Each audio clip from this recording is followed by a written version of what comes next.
El ministerio Semilla de Fe presenta Una Semilla de Fe. Dios está esperando por ti para renovarte. Jesús dijo: si alguno tiene sed, venga a mí y beba. Clama a mí, y yo te responderé, y te enseñaré cosas grandes y ocultas que tú no conoces. Y ahora, hablemos con Dios. Amado Dios y buen Padre Celestial, Señor, mi alma está contenta de saber que tú me amas, que tú amas a la humanidad, Señor. Y te ruego, Señor, que este mensaje de tu palabra pueda tocar los cimientos espirituales de todos aquellos que hoy tienen una necesidad en sus vidas. Yo te suplico, Señor, que sean transformados en el nombre de Jesús. Amén. ¿Quieres escuchar la voz de Dios? Abre tu Biblia y en ella encontrarás medicina para tu vida.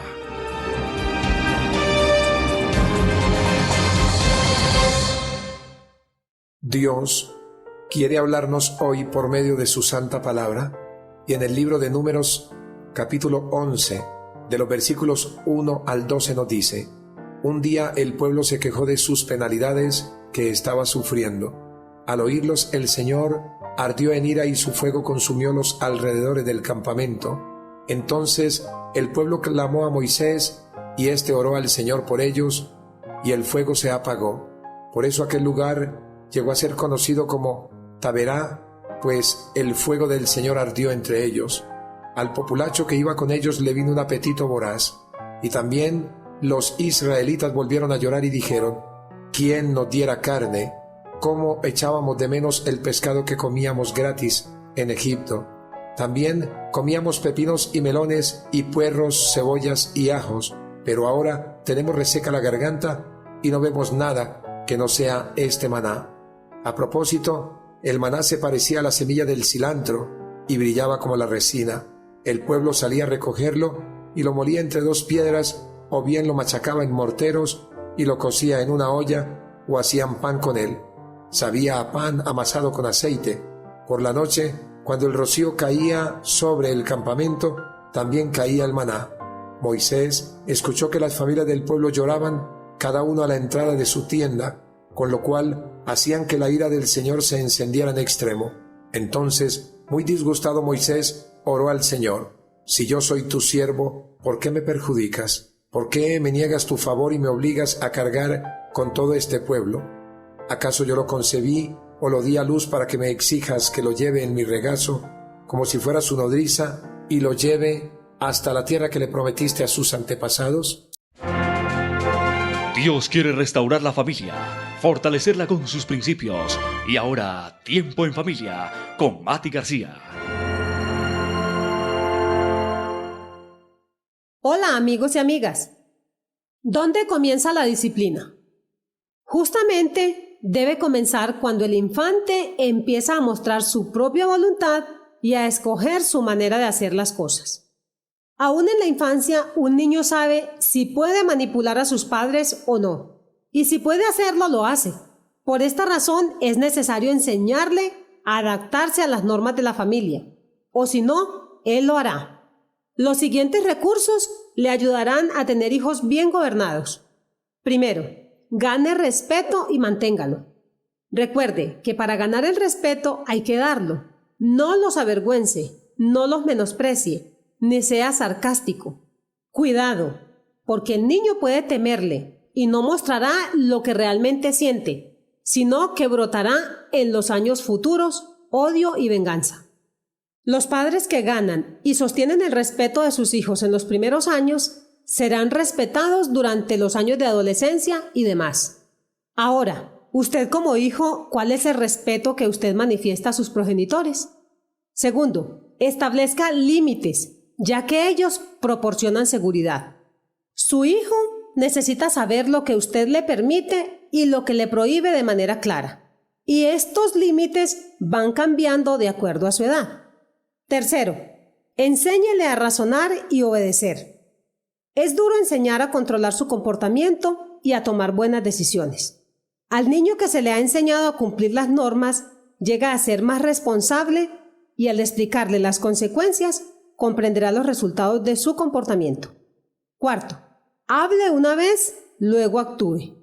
En tiempos de conflicto, después de exponer su inconformidad, cierre sus labios y actúe conservando la serenidad y establezca su derecho a requerir obediencia. Sea firme. La acción imprime más respeto que las palabras. La Escritura dice: corrige a tu hijo y te dará descanso y dará alegría a tu alma. Chao, amigos.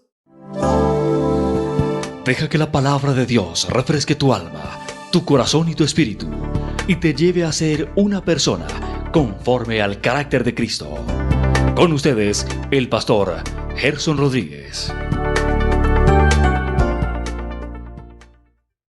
Generalmente, cuando nos acostumbramos a tener comodidad en nuestra vida particular, no alcanzamos a contemplar que es mejor el hoy de hoy que el ayer que ya pasó, tornándose en nuestra vida con un espíritu de ingratitud y de ignorancia al no discernir y valorar lo que poseemos hoy. Dios quiere hablarnos por medio de este mensaje, al cual le he llamado entre la ingratitud y la ignorancia.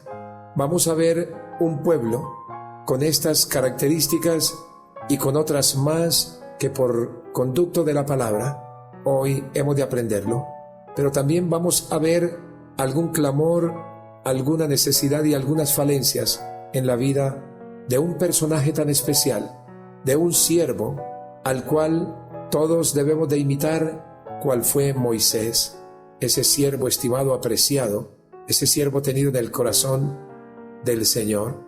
Entonces, entre la ingratitud y la ignorancia hay fuego de Dios para castigo. Nos dice la Sagrada Escritura que un día el pueblo se quejó de sus penalidades que estaba sufriendo. Al oírlos, el Señor ardió en ira y su fuego consumió los alrededores del campamento. Entonces el pueblo clamó a Moisés y éste oró al Señor por ellos y el fuego se apagó.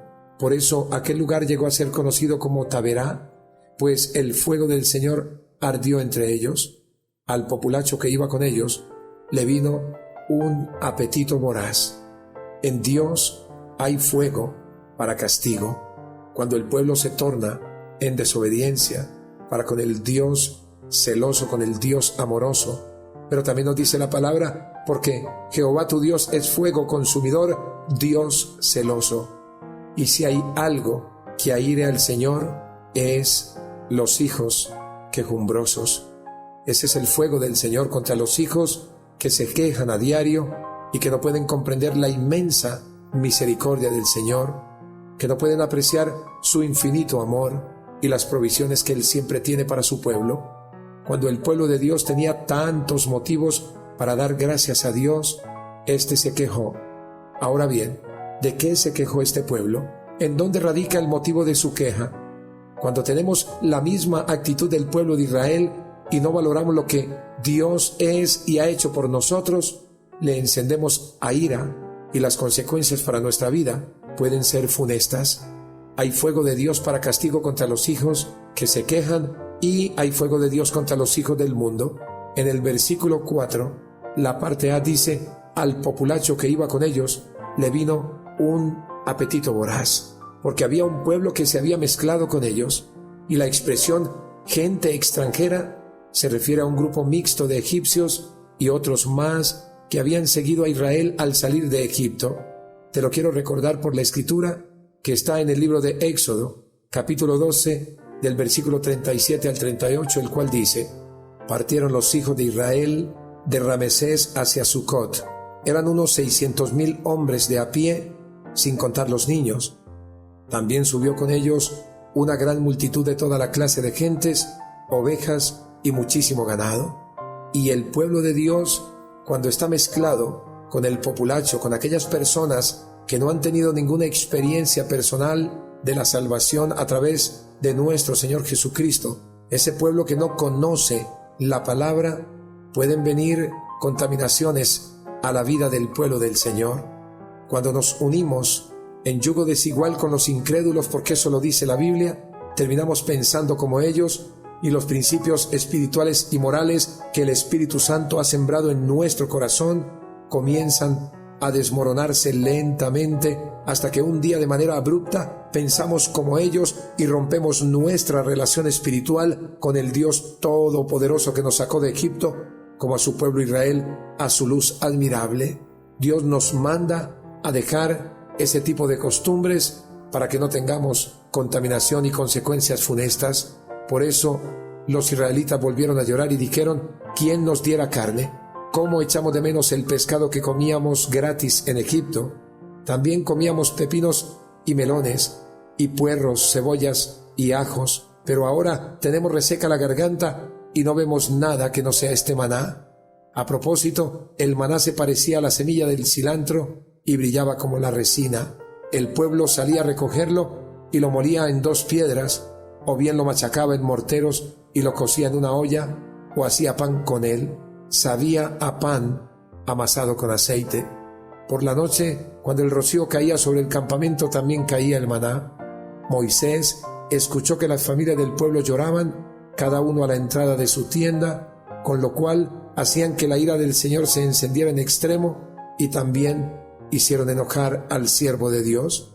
Amigo mío, cuando tenemos las mismas actitudes individuales o mixtas, como las presentó el pueblo de Israel, quien había sido escogido para dar testimonio de Dios, podemos hacer que su ira venga contra nosotros con disciplina que puede incluir la enfermedad y, ¿por qué no?, la muerte.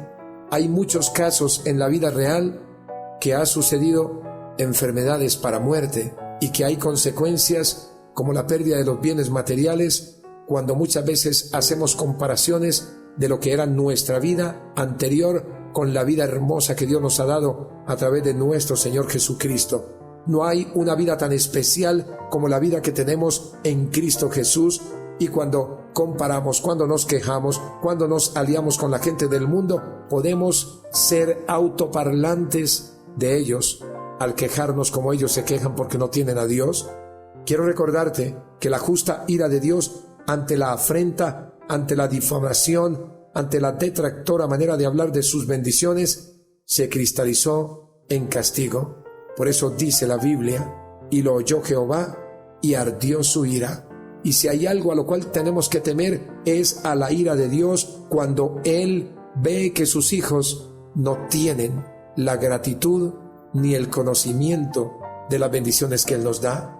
En el libro de Éxodo, en los capítulos 15, 16 y 17, podemos ver que recién salidos de Egipto, ellos se quejaban con frecuencia, pero no obtuvieron el castigo de Dios por cuanto no habían experimentado grandemente su cuidado como ahora lo estaban disfrutando, y la desconfianza última de ellos tenía hoy menos excusas. Cuando Dios nos lleva a experiencias mayores que tienen que ver con nuestra confianza en su poder y en su divina providencia, su trato y disciplina es diferente conforme a nuestro crecimiento. Una pregunta nos hace el Espíritu Santo hoy: ¿qué pudo haber incidido en la ingratitud del pueblo de Dios al mezclarse con los paganos? Tengo 4 consideraciones que quiero compartir. Número 1, se dejaron llevar por su concupiscencia, puesto que eran gente de diverso origen y de diverso talante, gente incrédula que tenía puesta su mirada en las ventajas materiales de la tierra prometida, pero no estaba dispuesta a pasar por las pruebas de la marcha por el desierto. Dejaron leudar, es decir, contaminar toda la masa de Israel con la levadura de los paganos. Número 2, ensalzaron la abundancia y, según ellos, exquisitez de las viandas que comían en Egipto, como si Dios les hubiera perjudicado al sacarlos de allí y también en bendecirlo con un alimento celestial. Se acordaron de los pepinos, de los melones, de los puerros, de las cebollas y los ajos, para mí chucherías, golosinas y basura, pero no se acordaron de lo que habían trabajado como esclavos en las ladrilleras de Egipto, recibiendo el látigo de la opresión y el desprecio faraónico. Número 3, el maná del cielo les producía náuseas, ignorando la maravillosa provisión que el Dios del cielo les había concedido. Era alimento de ángeles para los hijos de Dios. Por eso dice la Escritura en el libro de Éxodo 16, versículo 15 y 16, y viéndolo los hijos de Dios se dijeron unos a otros, ¿qué es esto? Porque no sabían qué era. Entonces Moisés les dijo, es el pan que Jehová os da para comer. Esto es lo que Jehová ha mandado. Recoged de él cada uno lo que pudiere comer, un gomer por cabeza, conforme al número de vuestras personas tomaréis cada uno para los que están en su tienda. Número 4. Desconfiaban del poder y de la bondad de Dios, como si no fuese el todo suficiente para cubrir sus necesidades. Ellos dijeron, ¿quién nos diera de comer carne? Y creyeron que si no veían el mundo de la concupiscencia que habían dejado atrás, se les secaría el alma. Es como pensar, ¿qué hago con la novia anterior cuando hoy estoy en Cristo y Dios me pide tener una novia conforme al yugo de Cristo? Es como pensar hoy, ¿qué hago para aguantarme el deseo de fornicar y de tantas cosas que antes hacíamos, pero que hoy tenemos una nueva naturaleza en Cristo Jesús? La insatisfacción surge cuando nuestra atención no está en lo que tenemos, sino en lo que no tenemos. Y este pueblo, como algunos creyentes, no sabía que Dios lo que estaba haciendo era formando en ellos el carácter santo para hacer de ellos una nación santa, un pueblo escogido por Dios. Amigo mío, no debemos acusar al pueblo de Israel sin antes mirar nuestra actitud, porque nos estamos quejando como ellos en determinados momentos de nuestra vida, y esto es lo que ocupa la mayor parte de nuestro tiempo. No podemos permitir que los deseos insatisfechos nos hagan olvidar los regalos de Dios, como son la vida, como es la comida, como es la salud, como es el trabajo y como son las amistades y nuestra familia y tantas cosas más, y por supuesto la salvación que nos dio al sacarnos de la esclavitud del pecado. Entre la ingratitud y la ignorancia, número 2, hay fuego de Dios para dirección a quienes dirigen. Y Moisés era un director, y nos dice la Biblia que conducía al pueblo, y que cuando Moisés escuchó que las familias del pueblo lloraban, cada uno a la entrada de su tienda, con lo cual hacían que la ira del Señor se encendiese en extremo, entonces, muy disgustado, Moisés oró al Señor diciendo, si yo soy tu siervo, ¿por qué me perjudicas? Y esto es fuego de Dios también para aquellos que dirigen su pueblo y de pronto se airan como Moisés y tienen preguntas como las que él le hizo al Señor. Y también cuando se airan contra Dios. Moisés era manso, el más manso sobre toda la tierra, lo había dicho el Señor a su pueblo, pero se había airado también, y estas murmuraciones causaban un gran deshonor a Dios y expresaban un grave reproche contra Moisés, a quien le llegaron al corazón estas quejas.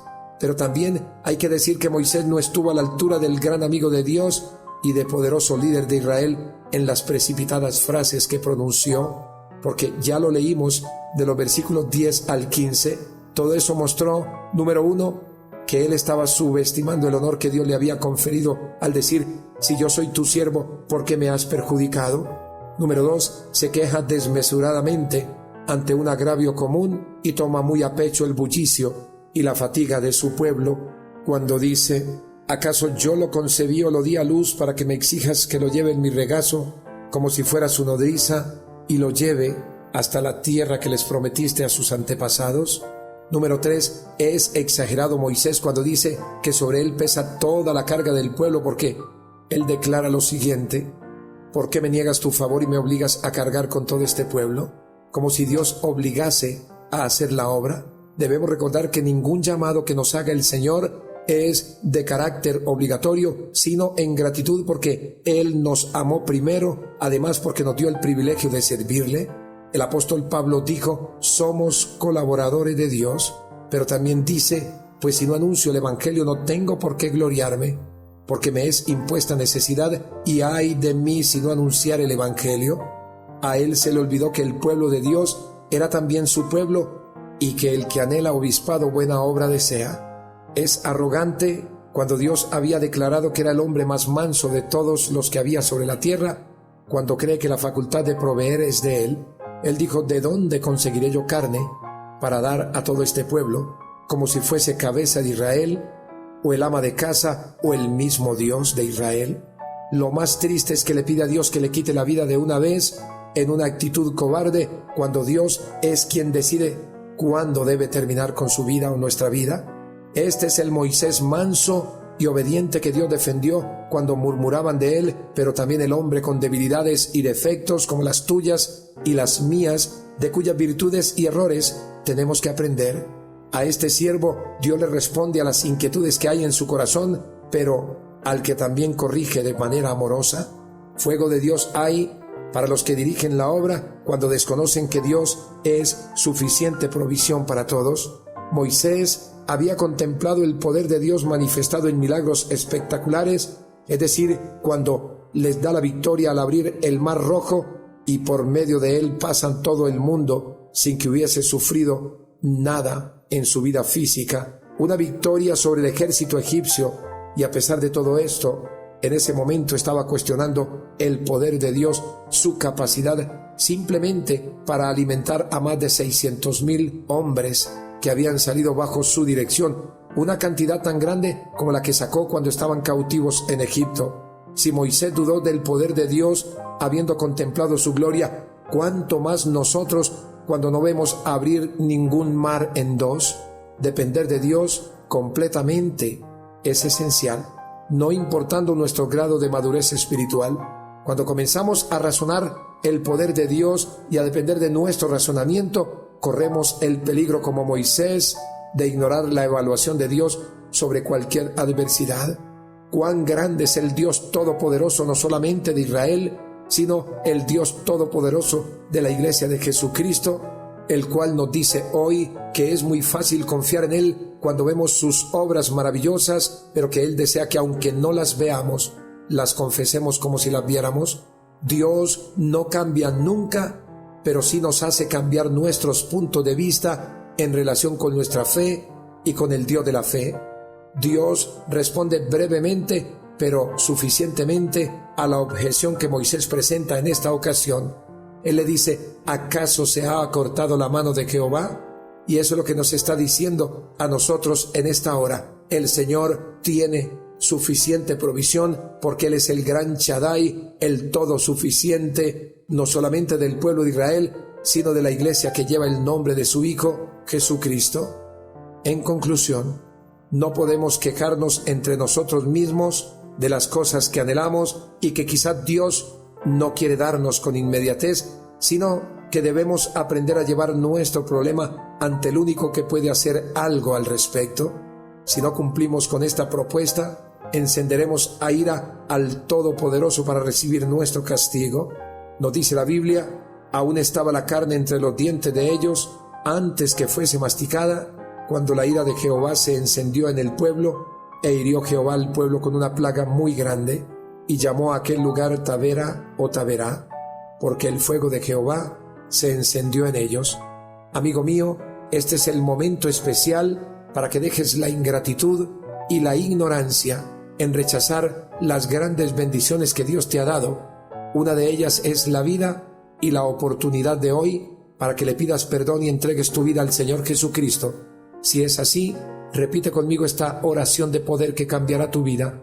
Señor Jesús, yo te doy gracias por el privilegio de escuchar esta palabra y te pido perdón por mi ingratitud y por la ignorancia de tu palabra, por ignorar que tú eres mi Dios que perdonas mis pecados.